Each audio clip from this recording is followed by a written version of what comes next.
Yo, what's up guys? Welcome back to the channel. I'm going to be starting a series of guides on Final Fantasy XIV, and we're going to start with the Tower of Zot on Endwalker.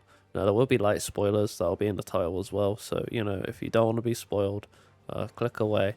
If you don't mind spoilers, then keep watching. I do apologise about my voice. I've caught an illness that is very known throughout the world. I'm not going to name drop it, but if you could probably figure it out. So what I'm going to do is I'm just going to go straight to the point in all of these bosses and basically explain the mechanics to the best of my ability, and you guys should be able to take away from it and be prepared for when you do the dungeon. If you want to be prepared for it, that is. It's perfectly fine not to watch and be prepared. Endwalker is still new, so it's not a problem at all. But with that said, let's just dive right in. I'm going to break down all these mechanics for you guys so you can understand them in the simplest forms possible. Alright, let's start off with Mandaruva, the very first boss. So first she'll start off with Mana User Bio, which is a tank buster. It'll give poison to the tank. This can be cleansed. It doesn't cleave or anything, so it's pretty simple. Then she'll use Mana User Blizzard. This is cone AoE, so you can easily dodge them. Mana User Fire Free, which is a circular AoE, which you just have to go inside a hitbox for. Mana User Thunder Free, which is puddle AoEs. Simply dodge these. Now Mana User Bio, which is just a massive cleave, easily dodged. These are her core mechanics, and they come into the fight just after you've experienced all four of them. She'll then start to cast Transmute, and then Blizzard Free, Bio Free, Fire Free, or Thunder Free. Basically what these do is, you'll see here, she summons an orb, and the orb will go towards this marker on one of the back sides of the map. And basically as soon as the orb hits that marker, it's going to do what she transmuted. So because she transmuted Blizzard Free, as soon as the orb hits that marker, it's going to do Blizzard Free. So this is pretty important to keep note of, because when she does something like Fire, Transmute Fire Free, or Transmute Bio Free, then you're probably going to have to move towards the marker and dodge it. You'll see in the footage anyway. I will show you. In between all the transmutes, she'll also be casting sorry, I'm probably saying that wrong, but yeah, she'll be casting Fire Wands and stuff, which basically will give a random person, other than the tank, I believe, a dot. Kind of like the Bio one from the tank dot, except this one cannot be cleansed, and it will do pretty big initial damage, but it's fine as long as you heal that person up, and then keep them healed throughout the dot duration. It's honestly not that big of a dot. As long as you initially heal them, they'll probably survive the rest. And honestly, that's pretty much the first fight. It's pretty simple stuff, but you do well to remember some of this stuff for later on in the dungeon. Next we have Sandaruva. This one is very basic. First she'll cast Ishtia Sudhya. I'm probably saying these so wrong, but I really don't have the willpower to try and pronounce them right. This is just a tank buster, really doesn't do much damage. Just gonna hit your tank, heal the tank if you're a healer, tank pop cooldowns, whatever, pretty simple stuff. Then she'll do Prapti Siddhi, again, it's probably saying it wrong. Just spread out, don't get hit by this. This first one won't hit you if you dodge it, it's pretty simple. After she's done all of that, she'll cast Mana Suya Berserk, which will basically just chuck a bunch of orbs on the map. Just find the safe spot, as you can see in the footage here. It's pretty clear where the safe spot is. Make sure you tuck in pretty hard because it's quite a big radius.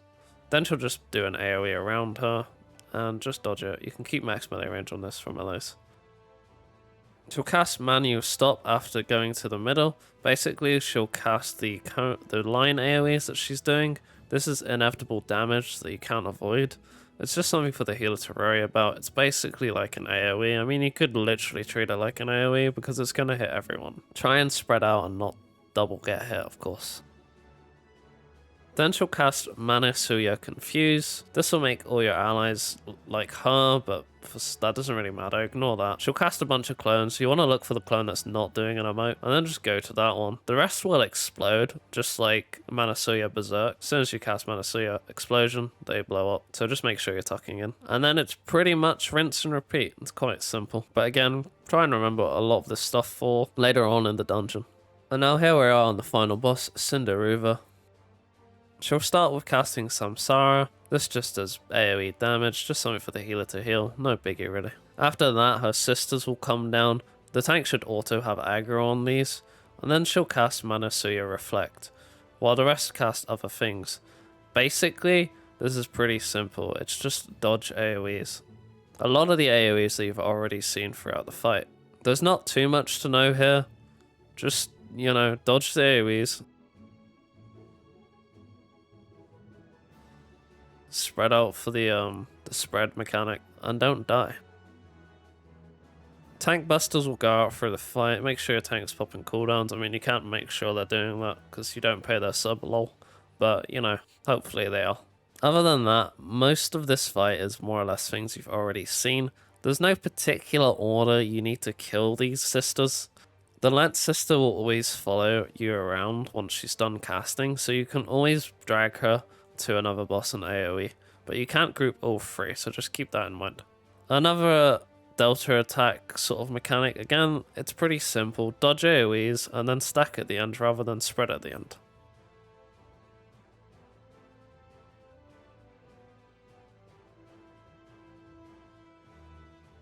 Tank busters throughout the fight. Really nothing too complicated here. We have one final Manasuya Reflect, and of course this will spice it up a little bit, but again it's more or less just dodging AoEs. You'll see this marker on the ground, just run away from it because it's radius based. You do not want to take the brunt of that damage. And then once that's gone off, it'll do it on the opposite side, so you'll just run back. Pretty simple stuff. And that's more or less the bosses in this dungeon. It's pretty simple, but I hope if you watch this video, you've taken some notes, or whatever, mental notes, and you know what you can expect, so you don't eat any mechanics when you do this fight for real. But it's not at the end of the world if you do eat mechanics, don't worry about it too much. It's probably not going to kill you unless you eat too much. But yeah, that'll probably do it for the video, guys. Thank you so much for watching. If you enjoyed this kind of content, then please give it a thumbs up. Give me a comment if I missed anything, which, you know, by the way, I didn't. But jokes aside, you give me a comment if you want. Just let me know anything you can think of to improve these kind of videos, because I will be making them throughout Endwalker. I do plan to make guides on the trial fights and all that sort of stuff. So if you do enjoy it, make sure to hit subscribe, as there will be plenty of Endwalker content from my channel coming out in the next few weeks. So do look forward to that. I'll see you guys in the next one. Take it easy, guys. Stay safe, and have a nice day. Goodbye.